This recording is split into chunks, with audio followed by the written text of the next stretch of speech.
We're going through the Gospel of John, and I keep saying this because it's just important. We want to get to know the Lord better. And the Gospel of John, if you have to start somewhere, that's a book for a first book that we would greatly recommend to you. Dave, we're in the Gospel of John, chapter 2. Last week we concentrated on one verse, and each verse is a treat, as I said before. But let's pick up with verse 13. And the Jews' Passover was at hand, and Jesus went up to Jerusalem, and found in the temple those that sold oxen and sheep and doves, and the changers of money sitting. Verse 15, and when he had made a scourge of small cords, he drove them all out of the temple, and the sheep and the oxen, and poured out the changers' money, and overthrew the tables, and said unto them that sold doves, Take these things hence, make not my Father's house an house of merchandise. Verse 17, and his disciples remembered that it was written, The zeal of thine house hath eaten me up. Dave, again, we're going through this gospel to learn more about Jesus. And in previous programs, we talked about the wedding feast of Cana, where many believe that this was the beginning of Jesus' public ministry.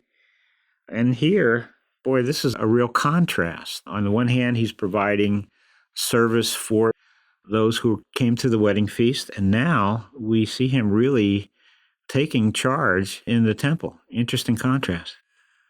Well, as I often say, Jesus apparently had not taken a Dale Carnegie course in how to win friends and influence people.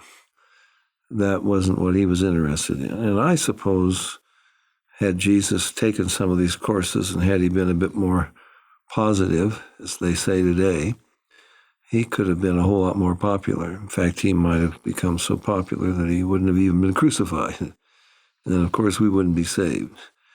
But they had perverted the temple. They had corrupted. It says, verse 13, the wording is rather significant. The Jews' Passover. This wasn't the Passover that God had instituted, but they now have sort of taken it over, and they're making money out of it. It's a money-making deal.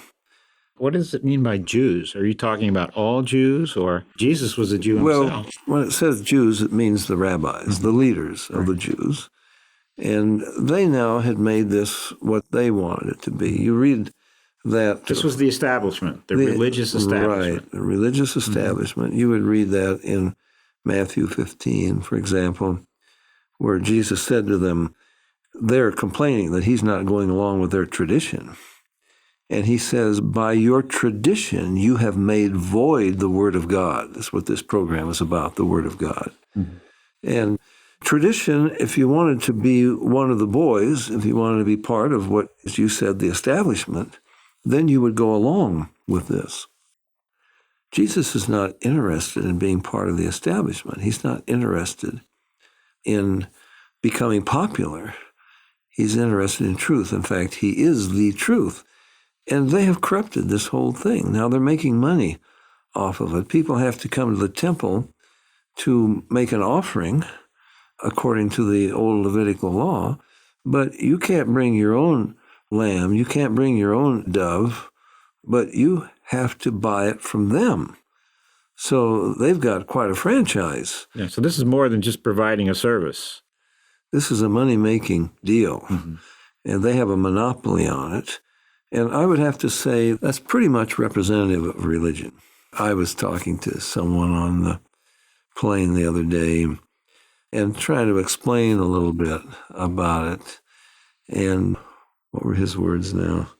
I was trying to explain to him what religion is and what men have made of this. You get in between men and God. Jesus says it in Matthew 23. He says, you scoundrels, not only don't you enter into heaven, but you stand in the way of those who would, because you set up a system of religion so complicated, they have to rely on you. They can't get to God except through you, and you set the rules. And you've turned this into a money-making deal.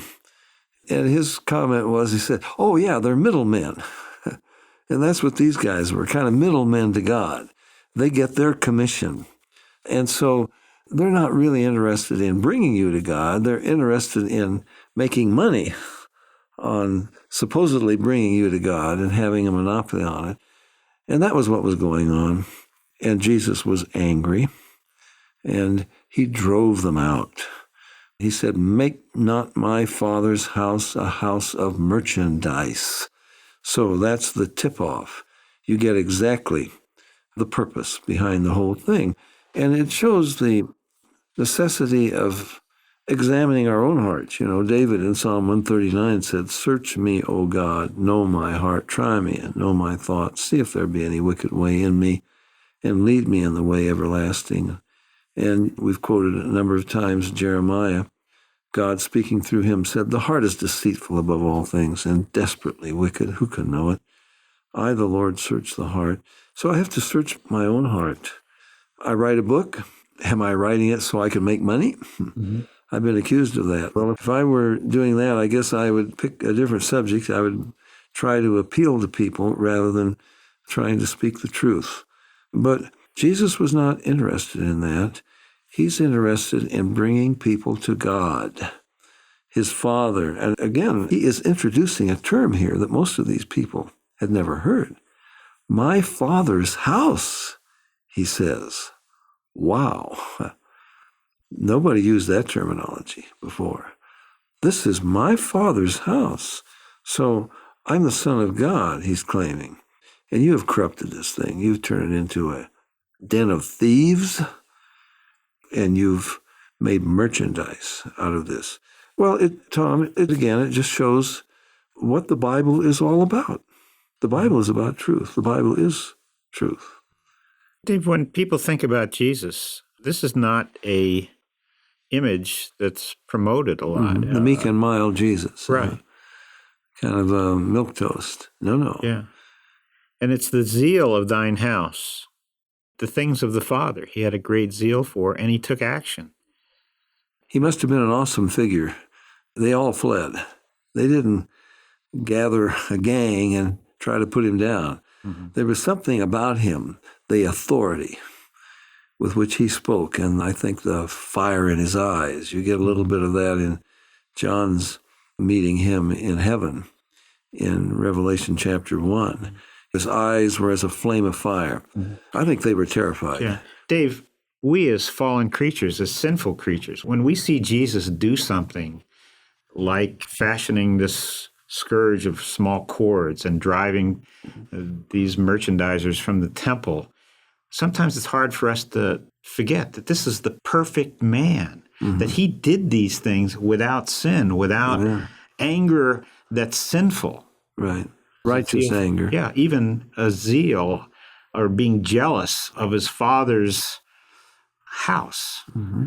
This is all without sin. Now, the only comeback they have is they say, well, what's your authority? Show us a sign. How do you dare to do these things? Who are you, this upstart? They've never seen him, unless they remember him as a boy of 12 in the temple, some of them. And they're upset. This is a reflection upon them. Why, the rabbis, they're supposed to be the ones in authority here. How dare you do this sort of thing? Do you have a sign that you can show us? And Jesus says, destroy this temple. Yeah, verse 19. Destroy this temple, and in 3 days I will raise it up. Wow, that was the sign. That was the sign of our salvation. And they said, 46 years was this temple in building, and wilt thou rear it up in 3 days? But he spake of the temple of his body. Amazing, the tabernacle in the wilderness, and then the temple in which God dwelt. And John begins this, chapter 1, it says, and the Word tabernacled among us. This is God in a body. He's become a man now. And that's what he's talking about, and his resurrection.